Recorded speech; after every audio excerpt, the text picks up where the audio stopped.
Mental health has not always been seen in a good light. A poor and rather dirty relative you didn't really invite to your parties, nor indeed to an event like this. But things have obviously changed. And if you're here for the last bit, it wasn't parity we got primacy. So a lot's changed during my career about mental health. We've got tons of evidence about things being effective. We've closed asylums, we've opened up community treatment. But two really important things, which I think are important for today, I want to draw attention to. First is our understanding of mental health and the stigma that goes with it. And secondly, the amount of psychological therapies that we now have good evidence are effective. So for the next hour, we have a very special event for us here at Expo. We're going to do this in the form of an interview in which all of you are invited to be voyeurs. There is a chance for questions later. The first interviewer, the interviewer for this, he is the Freud Memorial Professor of Psychoanalysis and Clinical Psychology at University College London. He's National Clinical Advisor for Mental Health in NHS England for children, and he's chaired numerous guidelines, national guidelines, committees, groups, or whatever. And he is also a psychological therapist, and that's Professor Peter Fonagy.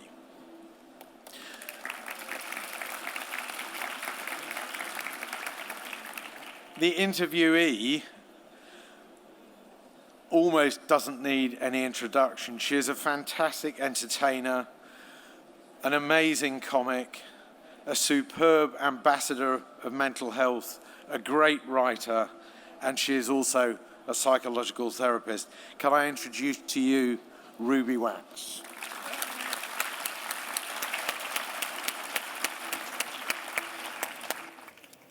Okay, you said that you weren't going to start the way that we said that you were going to start. Yeah. Okay, how are you going to start? Well, okay, it's ridiculous that he's the interviewer because he's far more, well, it doesn't matter. He has issues.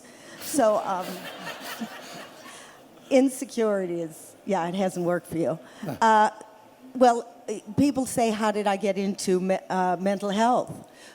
You're probably wondering, maybe you're not. I'll explain to you, I would never tell anybody that I had a mental problem. I hid that really well.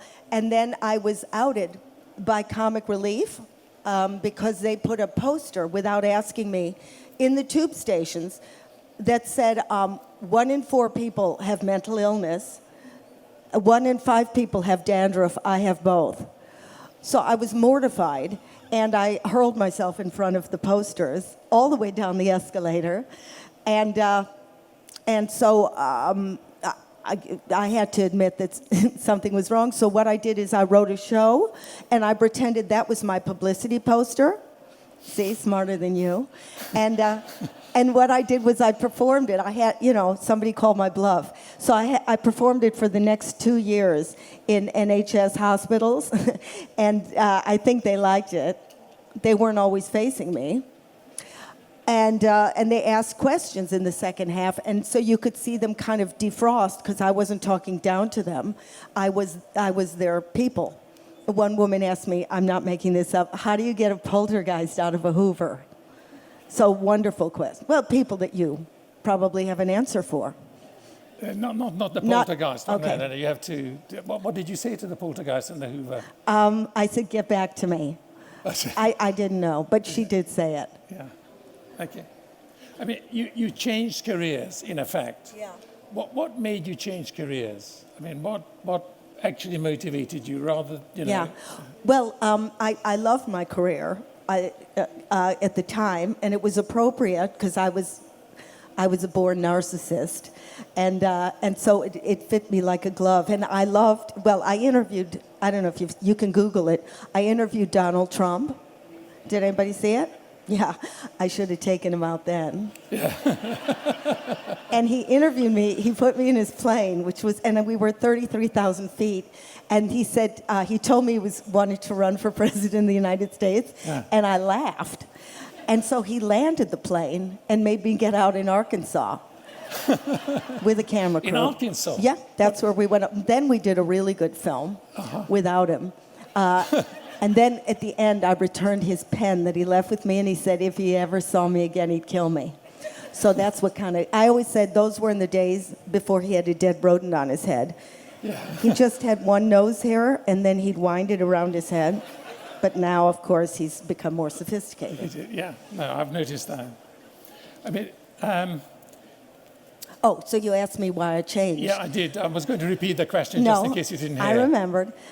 So anyway, eventually you lose your mojo. I don't know if you do, but we're supposed to be dead by 30, but we just go on and on and on. So I had to reinvent quickly, and I went to Berkeley University to study psychology, but I didn't finish. I ended up in England, and to my surprise. Ended up in the Royal Shakespeare Company, go figure, because I have the drive of a Rottweiler.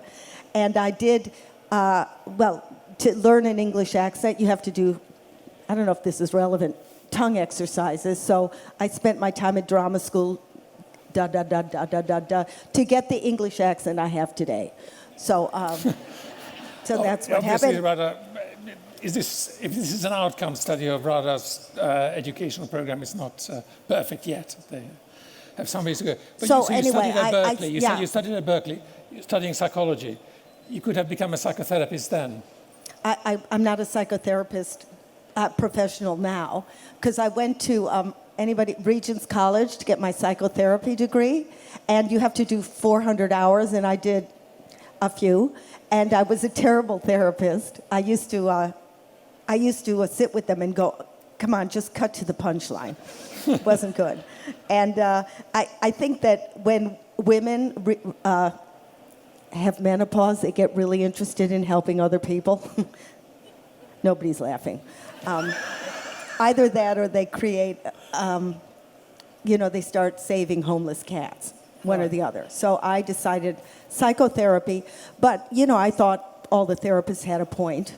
The good enough mother, thank God, because I used to put a little milk in the corner and say, get it yourself. So Winnicott made me feel better. But I always wanted to study the real brain, but you couldn't. When I was at Berkeley, you could only study a corpse, and it wasn't my area.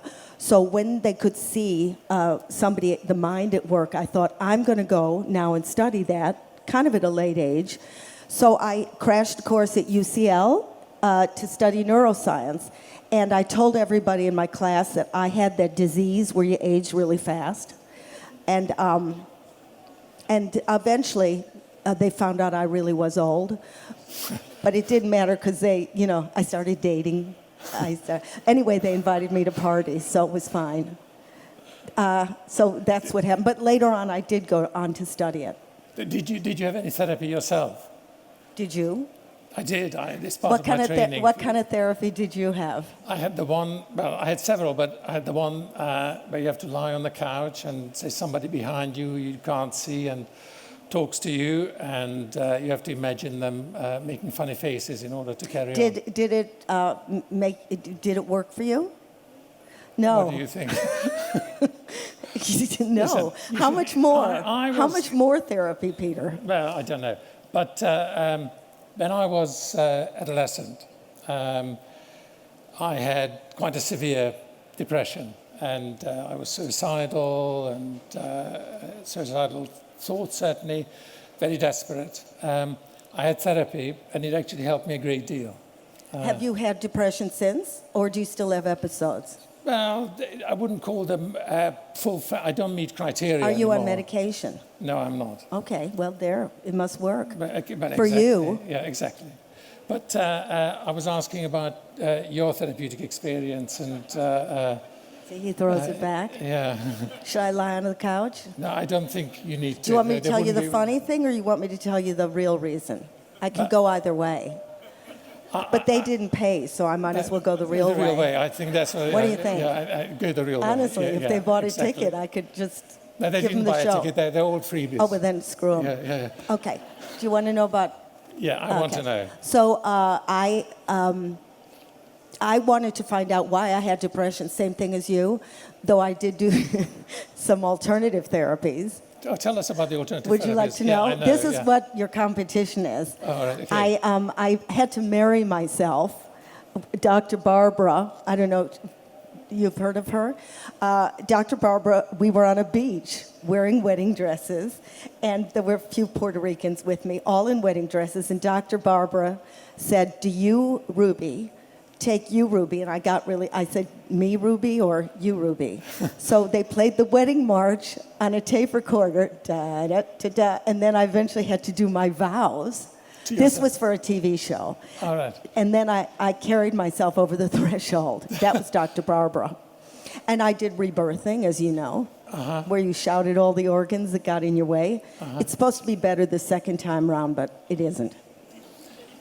So, why did you start taking it seriously? I mean, all that sounds a little bit flaky. It's true, though. It may well be. And I used a lot of it California, when I did AppFab, so it was perfect. Always, if you can use it as material, it wasn't a waste of time. Yeah. So the reason I guess went into psychotherapy, same reason psychoanalysis, is because I had depression. And of course, you want to know, can I find a cure without having to spend a fortune on people like you? I went to psychotherapy school to see what exactly people Ruby, were I'm charging really cheap. for. Let me just say, I'm really cheap. Do you get like 10 for the price of 10? Yeah, exactly. Yeah. So, no, I did want to figure it out myself, and I knew there must be a way. And I'm not knocking medication because I have been on it for 20 years. And I think it's a combination of the meditation and the medication, which worked for me.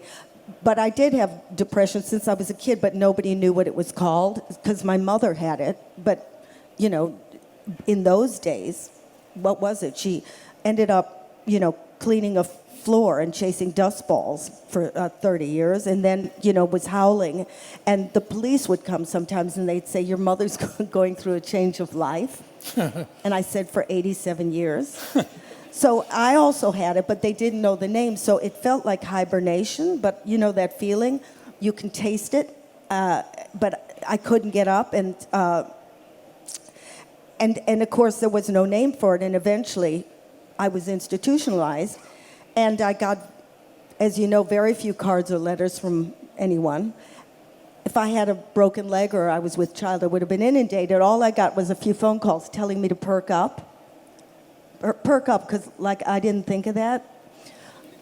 And I found that with depression, it isn't just the depression, it's the shame that we ladle on it. Because you think, well, your friends say, show me a x-ray, and you can't, so you get even more critical thoughts.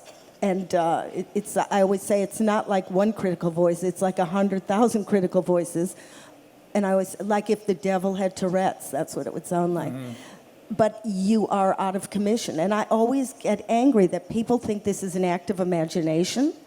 Every other organ in your body can get ill, and you get sympathy cards except your brain. And everything, almost everything emanates. If you're hit by a meteorite, that's your fault. But every illness emanates from your brain. If you want to break down your immune system, which comes from thought, I'm not saying, but it's the way you think. Everybody has stress, but it's thinking and ruminating and daisy chaining, and that's what keeps the cortisol flowing. I know I'm making it easier.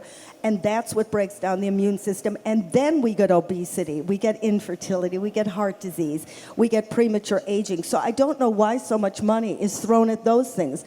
Whereas if they studied the brain, the mothership, we could deal with a lot of this. But, it's not a sexy thing to study. But one of the important things that you said there, and I think that's really important for everyone to hear, is that part of the problem is that when you feel depressed, you feel hopeless, and you feel that you are abandoned in the world, and you feel helpless in relationship, but you're so alone, and nobody actually really understands what it is that you're feeling. How did you get on top of that? How did you come through that? Well, there's, everybody's a different fingerprint. And as I say, I really researched this. I really went to, because I don't do the flaky stuff. Unless I can smell it and taste it, I don't believe it.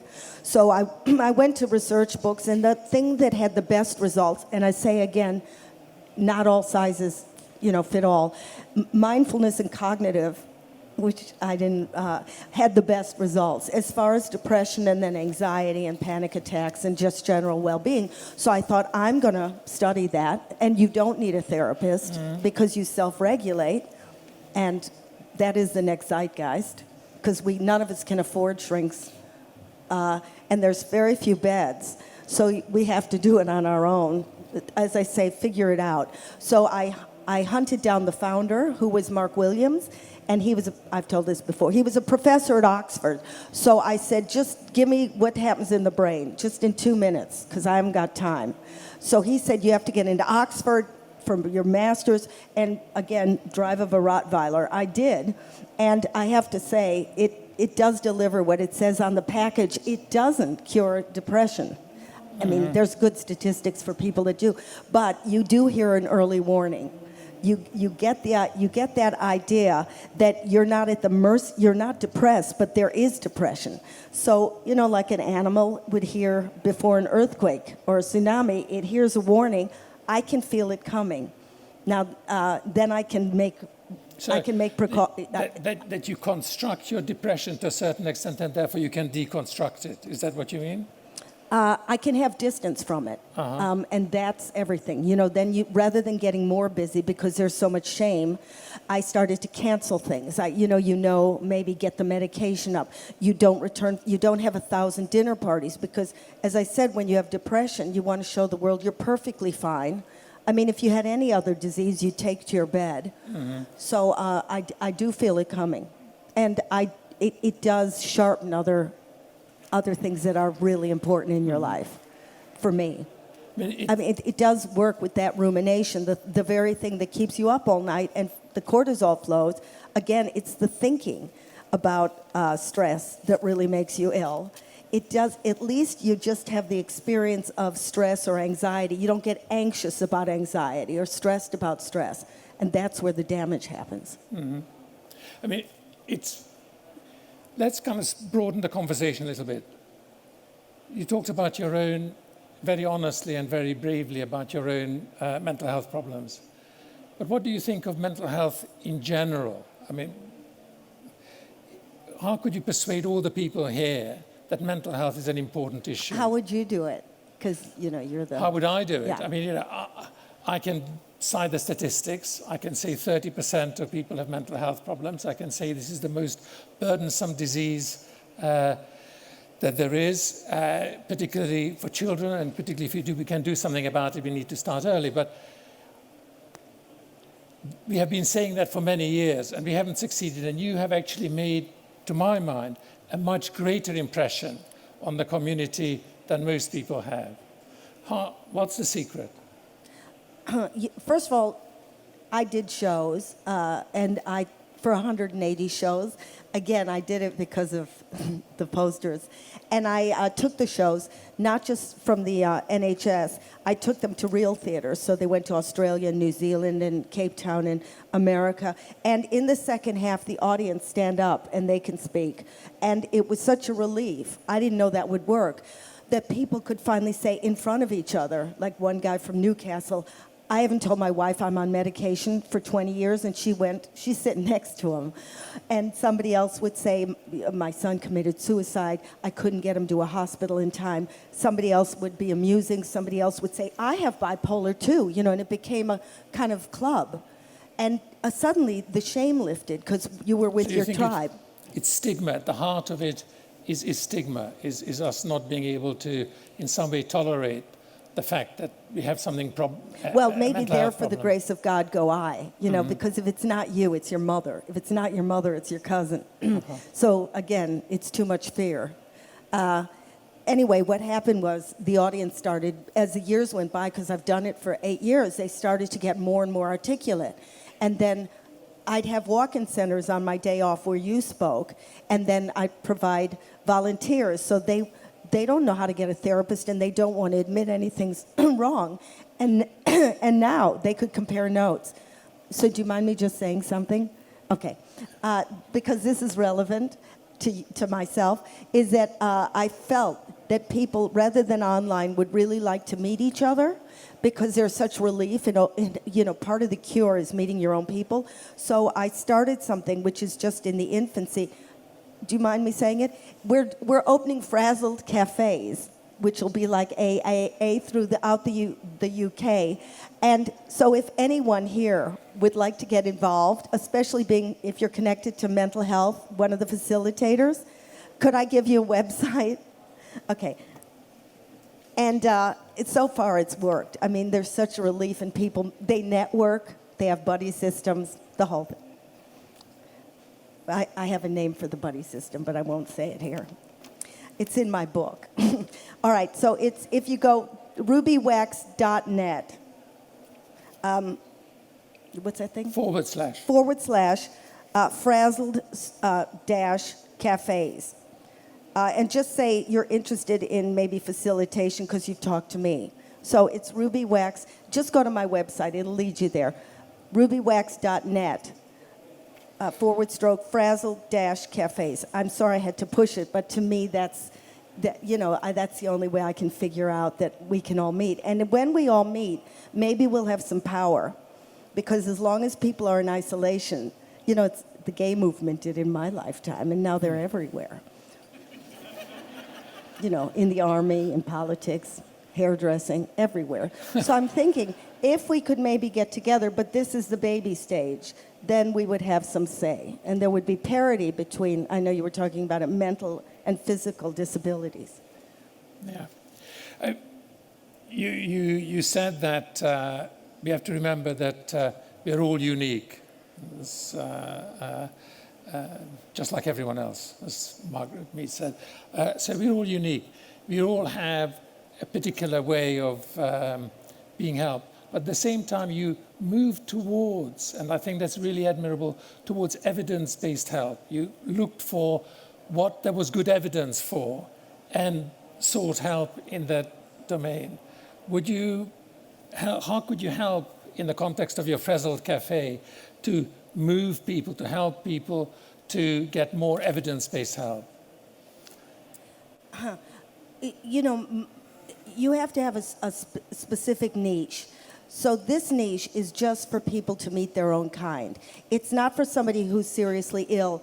And to me, when somebody's seriously in the trough of mental health, I don't know how you can do therapy because you haven't got a mind to do therapy on. If anybody tells you to do physical exercise, tell them to, or eat grapefruits, it's not relevant. It's a real disease. It's as real as Alzheimer's. And, people are hip now to say, not go up to somebody with Alzheimer's and say, come on, you remember where you parked your car. So it's a real disease. I want people to meet, not when they're deeply depressed, but, who have an experience with maybe their kid, they don't know what to do, and when people would stand up, I'd say, meet your own kind. I can't answer these questions. And so that's a little niche. I guess, the research, as soon as the stigma drops, then people will volunteer. So I'm not asking people to do research. No, but I think what I think we appreciate so much about what you've done for mental health is to kind of get it out of the closet, to try and say, well, look, this is a problem that a lot of us have, and we have ways of tackling it. We've had different ways of tackling it. And there are complex reasons why people have it. In terms of getting people together, though, what do you think it is that the community that you want to create can do to support individuals with mental health problems? Well, so many things. Tell me if I'm wrong. Mm-hmm. The government, I don't want to bitch them. No, you're not here. Again, I don't think there's a strong enough identity for people to, raise their hands and say, this is really urgent. I hear things, you hear things. I don't know if they hear things.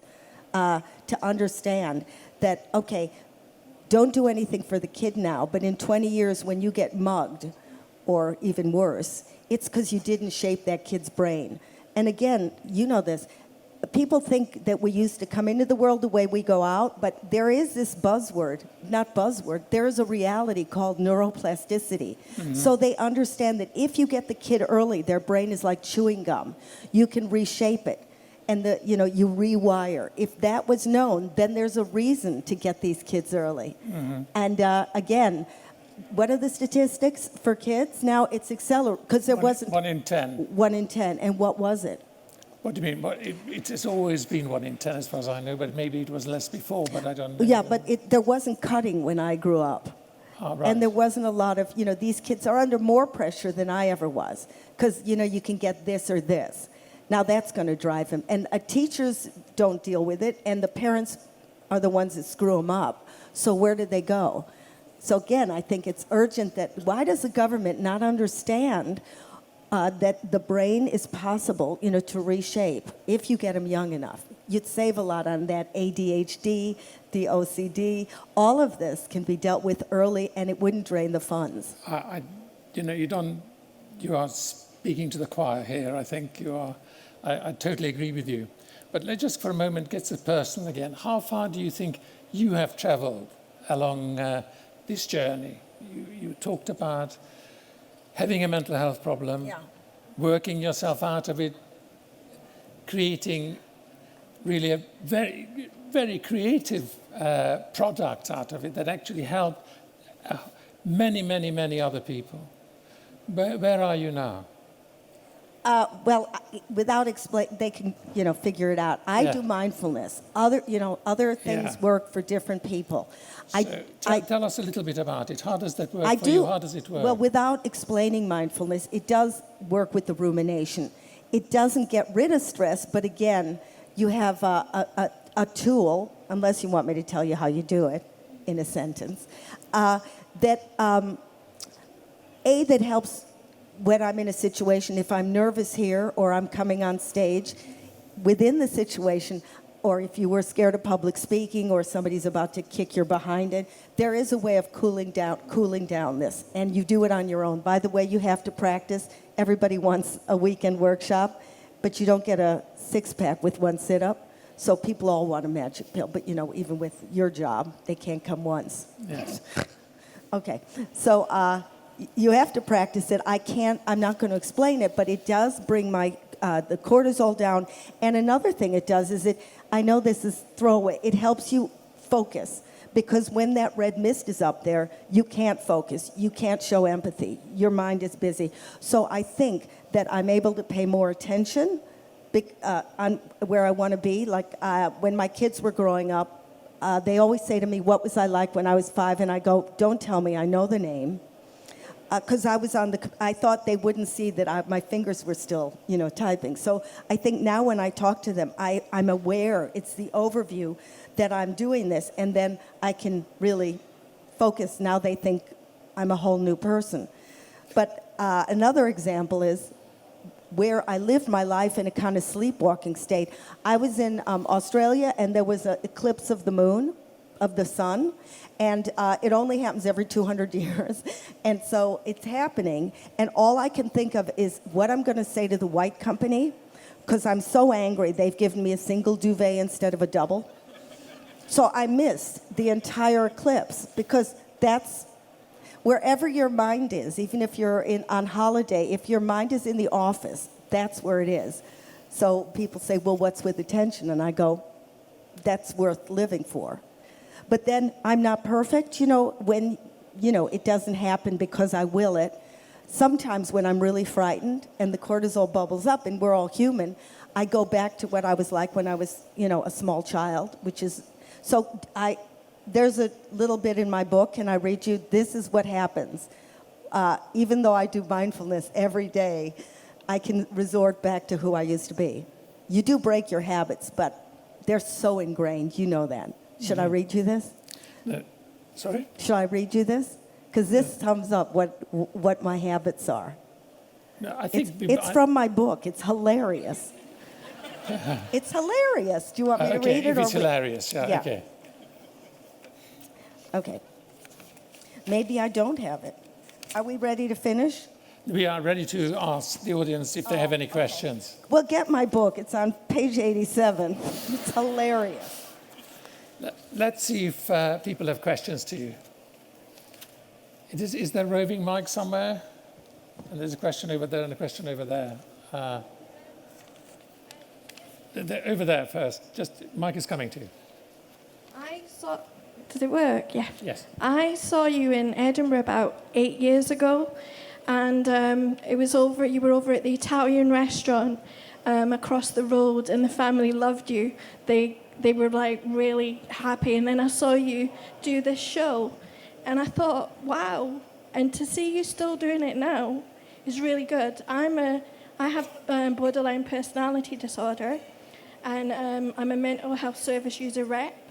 And Black Dog Tribe have been helping us promote an urgent care project in Manchester that we're doing as service users. And the way that they've supported us in that, I've come here today to say thank you for everything that you do for us, and everything you've said really resonates. So please, I know those days are really bad and horrible, but please carry on fighting for us. And then yesterday I spoke to Jeremy Hunt on like this and about mentalization-based therapy. It changed me. You created that. It changed me because I was in A&E all the time, 80, 90 times. I had a nurse tell me one time, I was wrestled down by the police and this nurse over me saying, you know exactly what you're doing. And then I had mentalization-based therapy, and it was very expensive, but it really worked. And I put this to Jeremy Hunt yesterday, and his office are taking it back, and they're going to get back to me. So I'm hoping that we can do something to try and make sure, because it saves so much money. It will save people going into hospital where they learn bad behavior, the cutting and everything like that, and it will save so many families' lives, so thank you. You're welcome, thanks. Can I just say that Peter, thanks, he founded it, along with Bateman, he found or created mentalization. So this is the horse's mouth. Do you want to say, do you want to say what it is? Do you want to say how much? No, I do not. I want to take a question from over there. Well, go see him afterwards. Changed her life. So thank you. It is very, very enormously gratifying. I could actually feel tearing up a bit. But anyway. Another question? Thank you, Ruby. It's nice to see you again. I was with you in Stockholm 2 years ago at the Mindfulness conference. And you know what? You changed my life. Because you just said something to me today that when I was a 5-year-old kid, I knew I was different, but I didn't know what it was. So I've been practicing mindfulness for 20 years, and for me, it's a complete way of life, which has absolutely changed my life. So, thank you. Thank you.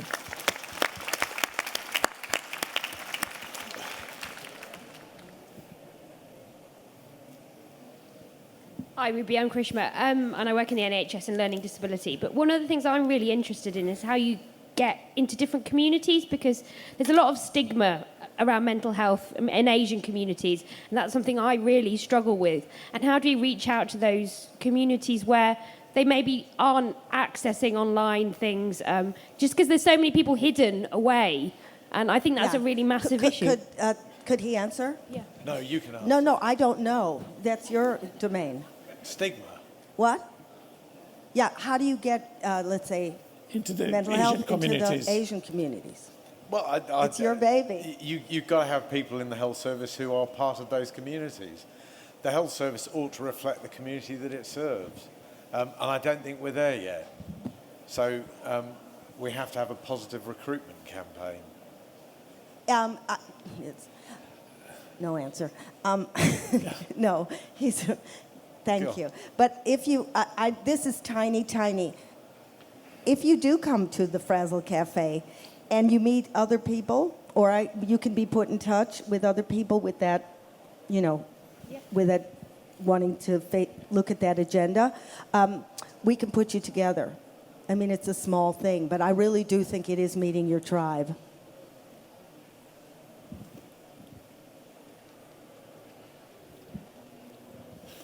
Question over there.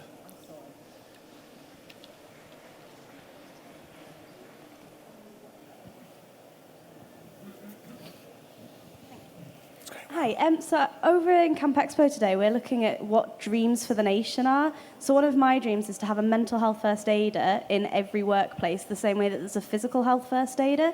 So Ruby, would you have a dream that you would love to see in the nation? Say what yours is. So mine is to have a mental health first aider, so trained by the Mental Health First Aid Network in every workplace, in the same way that there's a physical health first aider in every workplace.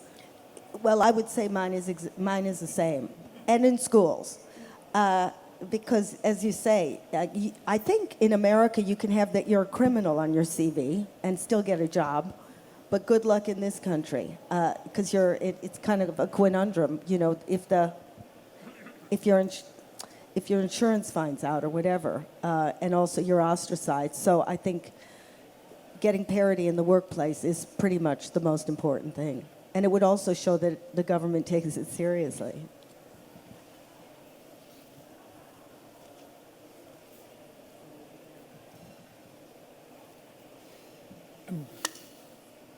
Question over there. No. That you just...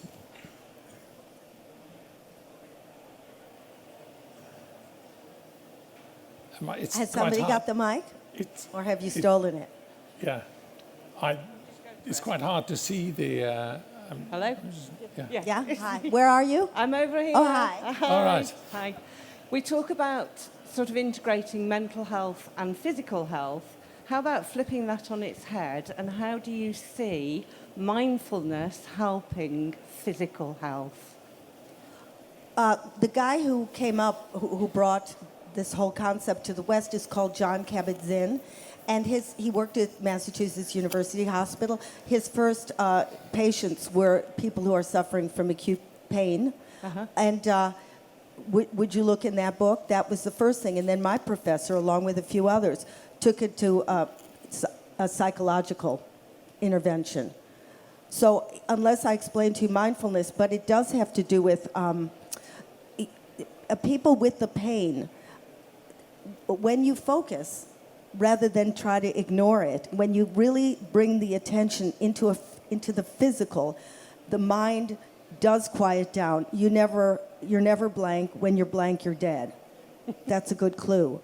But it does train you to take your focus where you need to, and when you actually focus on what anxiety feels like or where the pain is, you realize you aren't pain again. It's not all over. And you actually, when you focus, see that it's transient, just as the voices are. But it takes a lot of work. And to me, you know, when people really focus on it, the rest of their body can tense up. So you've got a broken leg, but now you have a heart attack. So it is a technique. Again, try your own, but it's taking the rumination and focusing it into the body. I mean, the body can carry it, but your brain can't, and it does deal with pain. It's called mindfulness-based stress reduction, John Kabat-Zinn. So do you think we can get that into physical health? Do you think it's a possibility? Well, there is mindfulness now approved by NICE. So I guess, you know, what? For depression. For depression. Okay. But I think it would be helpful if in physiotherapy they would include that. Because again, with a lot of things now, you're dependent on somebody. You're dependent, and that's draining. Yeah. If you can do something on your own, a little bit, it gives you a little bit of power. Yeah, definitely. Yeah. Thank you.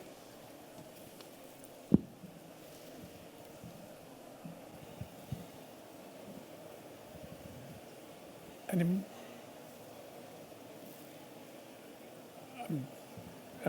the question over there? Oh, sorry, you're going... okay, and then over there. Oh, hello. I work for the NHS in communications, but I've also suffered from depression for about 12 years, as have most of my family. Do you think, having gone through a mental health issue, that you can ever be cured of it, or do you always think you're going to be battling against it? Peter.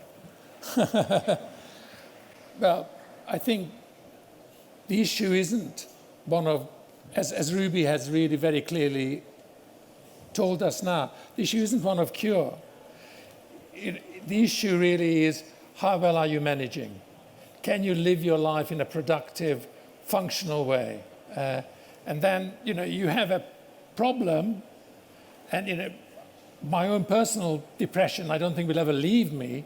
I know is there, but I kind of live a reasonably productive life, as does Ruby. The issue to me is so much about what you are able to make of what you come with. Yeah. And mental health interventions, I don't know whether you would agree with me about this, Ruby, is not about curing.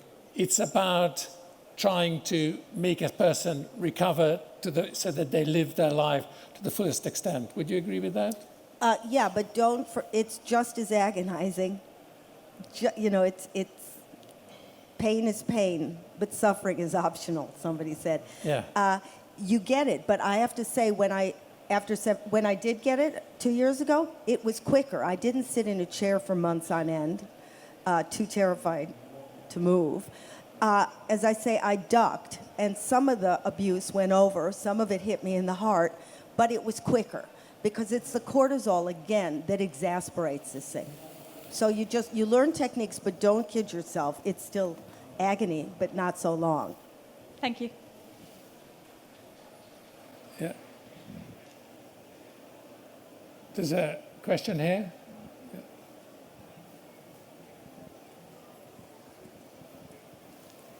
Thank you so much. You're giving us a brilliant illustration of how to be depressed and to rise above it and to realize you might go back and you're going to do it again. And I think that your staying power and your humor is utterly brilliant, because you're bringing out something which we're not going to get elsewhere. And please carry on. Thank you.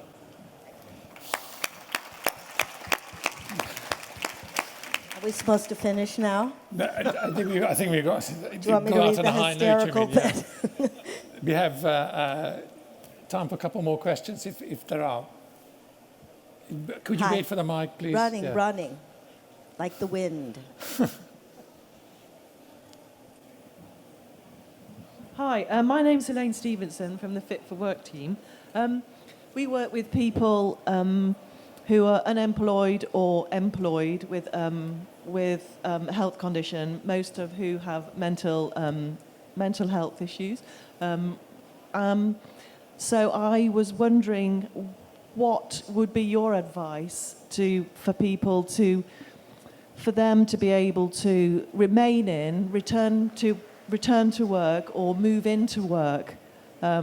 What advice would you give them? You mean they're at work, but they still are suffering? Yes, That's tough. or they're out of work because of the condition, but they want to get back into work, or they've got a condition, therefore they've stopped working but want to go back to work. Well, again, the law has to change, and if you get pregnant quickly, because you'll get some time off. But the fear of somebody leaving why they think they're never coming back, or when they do come back, they'll be insane. So it is the law. I couldn't say, at this point, as I said, I never told anybody at work for fear, so I can't really say, yeah, you come out and say it. We all have to come out and say it. Thank you. Yeah.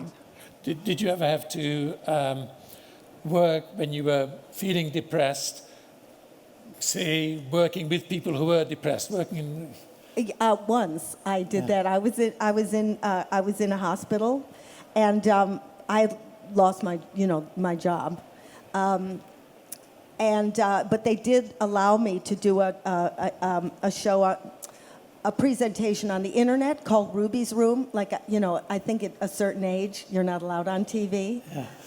It's like fruit that went off. I wouldn't know yet. Well, anyway, they don't, unless you're playing a cancer victim, then they allow you after a certain age. So they allowed me to have a presentation on the internet called Ruby's Room, and every week I would have a different person with a different pathology come to my house, I would open the door, and they, you know, my kids would be all over them, and they'd come and sit down, and I'd interview them, and of course they're my people, so a lot of us bonded.